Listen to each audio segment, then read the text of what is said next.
தேர்வு முடிவுகள் முன்னதாகவே வெளியாகும் என தகவல்கள் வெளியாகியுள்ளன.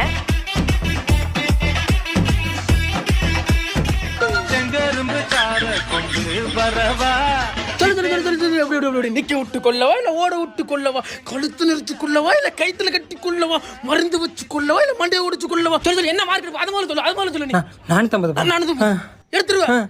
ஒரு வேளை நீ எடுக்கலனா போய் வா போய் வா போய் வா. இது உண்டு இல்ல, இதுக்கு ஒண்ணு வச்சிருக்கேன். இந்த ஆளே ஐயோ மச்சான், உனக்கு ஒண்ணு தெரியுமா? ரிசல்ட் முன்னாடியே வருதாமாடா. ஏன்டா நீ வேற, நானே எங்க அப்பா நினைச்சு உசுறு ஊஞ்சல் ஆடுறேன் இங்க. எனக்கு அப்பெல்லாம் ஒரு ஆளா மதிக்கிறனாலதான் இந்த ஊரே கையெடுத்து கும்பிடுது. அப்படிப்பட்ட அப்பனுக்கு பிறந்தவனி 600 கருணை எடுக்கலாம், சோத்துல வசங்க பாரு நாய்க்கு. அப்ப நான் உதைக்க 450 வீட்டு வாசல்ல தான் போட்டிருப்பேன்.